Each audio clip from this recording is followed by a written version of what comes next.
Parler d'influence, comme je vous le disais, l'influence marketing, c'est une véritable tendance et nous allons en parler aujourd'hui avec Sarah. Bonjour à tous. Merci Quentin. Alors oui, donc moi j'ai eu la chance d'accompagner différents annonceurs dans leur stratégie d'influence et aujourd'hui je vais vous donner 2 conseils pour optimiser votre stratégie d'influence sur les réseaux sociaux. Alors mon premier conseil, ça va être de privilégier la précision. Donc, privilégier la précision dans le choix de son influenceur. Quand on fait de l'influence, on a souvent tendance à s'orienter facilement vers des macro-influenceurs, c'est-à-dire des influenceurs qui ont des larges communautés. Or, ces influenceurs, ils peuvent générer aussi des réactions négatives. Donc, pour bien choisir son influenceur, il faut répondre à un double enjeu, à la fois de cohérence, c'est-à-dire trouver un influenceur avec un contenu, une ligne éditoriale, une audience qui soit en cohérence avec mes objectifs de marque, et également un enjeu de crédibilité, c'est-à-dire faire attention. Certains influenceurs à très large communauté, donc permettent de toucher certes des audiences larges, mais ils vont être également très sollicités par les marques.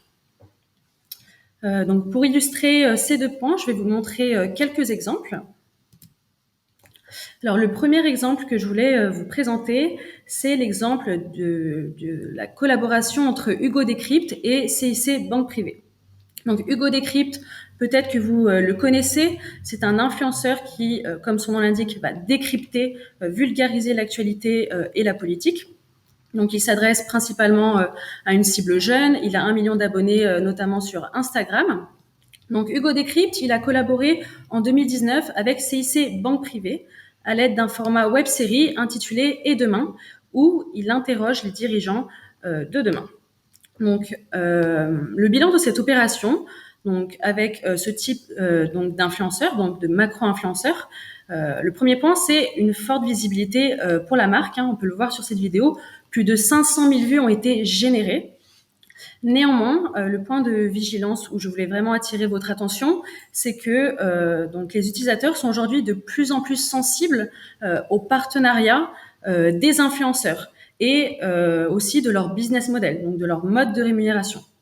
Donc, c'est les exemples de tweets que vous pouvez voir ici. C'est vrai qu'après ce partenariat, Hugo Décrypte s'est fait très critiquer sur les réseaux sociaux. Il a notamment ensuite publié sur Twitter un communiqué donc pour se justifier sur le choix de ce partenariat. Donc au final, c'est plutôt l'influenceur en fait qui s'est fait attaquer et non la marque, mais c'est quand même important de garder ce point en tête et surtout d'anticiper les réactions de son audience quand on travaille avec ce type d'influenceur à très forte notoriété. Le deuxième exemple que je voulais vous montrer, c'est l'exemple de Pierre Cross. Donc Pierre Cross, c'est un YouTuber qui fait des vidéos plutôt humoristiques et de divertissement. Sur YouTube, il a 3 millions d'abonnés, donc là on est vraiment sur un macro-influenceur avec une très très large communauté. Donc la particularité de Pierre Cross, c'est qu'il travaille avec beaucoup de marques. Là, je vous ai mis quelques exemples dans le secteur banque-assurance, dans lequel moi je suis spécialisée. Ici, on peut voir que Pierre Cross a travaillé avec CIC en 2016 pour une campagne à destination des jeunes, également en 2016 avec l'application Bankin, donc l'application qui permet de gérer ses finances. En 2019, il collabore avec Orange Bank pour la campagne Banquet. Puis en 2020, donc à partir de 2020, il travaille avec La Banque Postale sur une série de vidéos en partenariat avec la NBA. Donc là, de la même manière, comme on est sur un influenceur qui est quand même très connu, qui a beaucoup d'abonnés, on est sur des vidéos qui vont générer une très forte visibilité. Si on prend la vidéo de CIC, on est à plus d'1,5 million de vues. Donc ça donne de la visibilité à la marque. Après, attention, là aussi un autre point de vigilance, c'est que ce type d'influenceur peut générer des réactions à double tranchant. Vous allez avoir les utilisateurs qui vont être attirés en fait uniquement par la présence de l'influenceur et qui vont écrire dans les commentaires « Je suis là pour Pierre Cross ». Et après, vous allez avoir aussi des réactions négatives, justement, parce que Pierre Cross est peut-être présent et représente beaucoup de marques. Donc, vous allez avoir des commentaires qui vont dire « il est partout, c'est un vendu ». Donc voilà, vraiment faire attention sur le fait que ce type d'influenceur peut générer différentes réactions. Donc au final, privilégier la précision de son partenariat, c'est vraiment faire un arbitrage entre l'envie de toucher une cible large, mais également veiller à la cohérence et à la crédibilité du discours de l'influenceur et également anticiper les réactions négatives. Dans certains cas, il serait peut-être plus pertinent d'envisager peut-être des middle ou des micro-influenceurs qui permettent peut-être d'instaurer un climat de confiance, surtout de générer moins de méfiance de la part des utilisateurs, puisque du coup, comme ils sont moins connus, ils seront peut-être moins pris pour cible. En revanche, il faut aussi accepter le revers de la médaille, donc le fait que ces middle ou micro-influenceurs vont du coup toucher des audiences plus restreintes. Donc voilà pour mon premier conseil. Donc mon second conseil, donc un conseil aussi important qui est assez différent et qui cette fois-ci porte plus sur le format à utiliser quand on fait de l'influence, avec 2 points essentiels, qui est de privilégier plutôt les formats social media natifs des influenceurs, en capitalisant justement sur le travail de ces influenceurs. D'ailleurs, on les appelle créateurs parce que ils vont vraiment créer du contenu.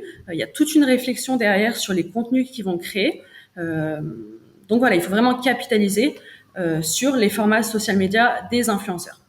Le deuxième point, c'est un point qui peut peut-être vous paraître assez basique, mais c'est quand même un point qui est essentiel et qui n'est pas forcément toujours respecté en fait. C'est le fait d'assurer vraiment la transparence du partenariat rémunéré. On l'a vu, les utilisateurs sont de plus en plus soucieux de la transparence des partenariats. Du coup, il faut vraiment veiller à ce que ce partenariat soit vraiment transparent. Donc là, pareil, je vais vous montrer quelques exemples. Donc on retrouve toujours Hugo Decrypt, donc avec cette fois-ci un partenariat avec la néobanque allemande, donc N26. Donc ce qui est intéressant ici dans ce cas-là, c'est qu'en fait, dans cette collaboration, on a vraiment une utilisation des formats quotidiens de l'influenceur. Vous pouvez le voir sur la gauche, on est sur le format quiz du jour, qui est le format quotidien en story d'Hugo Decrypt. Ensuite, sur la droite, vous avez une publication Instagram.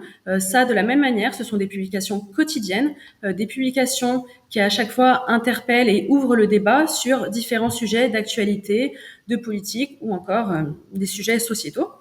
Donc là, le sujet en lien avec N26, c'était le sujet de la richesse. Donc au final, on a eu une très forte visibilité du fait que voilà, l'influenceur a une très forte communauté sur Instagram. On a eu de nombreux engagements. On est sur une publication qui a généré quand même 46 000 likes. Ensuite, en termes de commentaires et de perception de l'audience, on a eu une perception de l'audience qui est très positive. Donc, sur les 1400 commentaires sous la publication, nous, on a analysé ces commentaires et 97% de ces commentaires sont positifs ou neutres. Alors, ce sont des conversations justement et des débats sur le sujet, mais on est quand même sur une perception de l'audience très, très positive. On a seulement en fait 1% des commentaires qui vont critiquer le partenariat. Donc un bilan très positif pour ce type de format. Ensuite, à droite, on revoit l'exemple donc de Pierre Cross et de Bankin. Là, pareil, on avait une très forte visibilité. Et ce qui était intéressant, c'est que c'était une vidéo en fait qui était publiée directement sur la chaîne de Pierre Cross. Et en fait, là, Pierre Cross a vraiment proposé un contenu comme il peut le faire sur sa chaîne.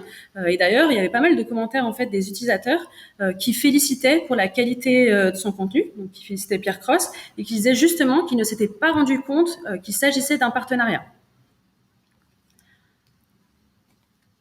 Un dernier point donc, que je voulais aussi vous donner, c'était de privilégier les canaux propriétaires des influenceurs. Donc, comme on peut le voir ici avec ces 2 exemples, parce que du coup, c'est vraiment le fait de communiquer directement via leurs espaces. C'est ce qui va permettre donc un contenu natif de l'influenceur et du coup une plus grande liberté dans la création de contenu. Et c'est aussi quelque chose de positif. Pourquoi ? Parce qu'en fait, ça va permettre de toucher aussi l'audience de l'influenceur, donc entre guillemets une audience déjà conquise, puisque il s'agit d'une audience d'abonnés.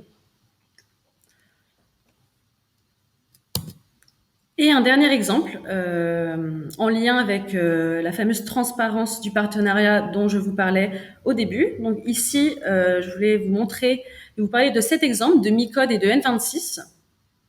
Donc Micode, c'est un YouTuber tech donc, qui a publié une vidéo qui permet de décrypter l'ensemble du parcours de la transaction bancaire dans cette vidéo qui s'intitule « La face cachée de N26 ». Donc au final, de la même manière, on avait une forte visibilité pour N26, 500 000 vues, 1400 commentaires au total. Par contre, parmi ces 1400 commentaires, on avait tout de même 40% des commentaires qui critiquaient le partenariat. Donc ça, c'est vraiment un point de vigilance, c'est vraiment un point que je voulais vous dire aujourd'hui. Encore une fois, je le redis, ça peut paraître vraiment basique, hein, mais c'est pas forcément évident. Là, ça n'était pas le cas. Et en fait, on a un petit peu donc le travail de création de l'influenceur qui peut se retrouver un petit peu gâché justement par le manque de transparence vis-à-vis du partenariat avec la néobanque N26. Donc pour résumer, ce qui est important voilà, à avoir en tête quand on souhaite faire de l'influence aujourd'hui, c'est le premier point de privilégier donc la précision dans le choix de son influenceur pour une mise en avant de la marque qui soit cohérente et crédible.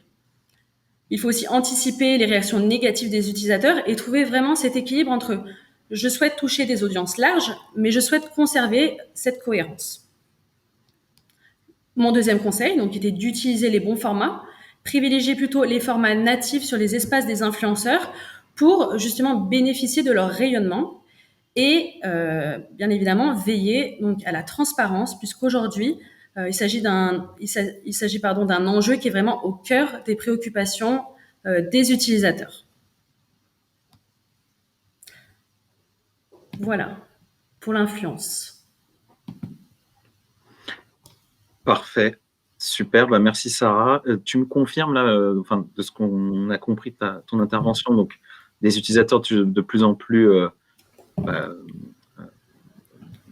vigilants en tout cas sur les mécaniques d'influence, de plus en plus conscients en tout cas de comment ça fonctionne, nécessité de bien choisir les influenceurs, de bien exécuter aussi la stratégie d'influence, soit dans le choix des formats et leur diffusion. Là, il y avait beaucoup d'exemples de marques très différentes. On est d'accord, aujourd'hui, l'influence, c'est dans tous les secteurs d'activité, des marques vraiment multisectorielles, non? Oui, tout à fait, oui. Là, c'était uniquement voilà, dans mon secteur, vu que du coup, c'était le secteur banque-assurance, mais bien sûr, c'est valable dans tous les secteurs. Ok, parfait. Bah voilà, c'est vrai que nous, on le voit aussi, tous nos clients font aujourd'hui de l'influence marketing, et que ce soit en B2C, voire même en B2B. Merci beaucoup, Sarah. On te retrouve tout à l'heure pour les questions-réponses.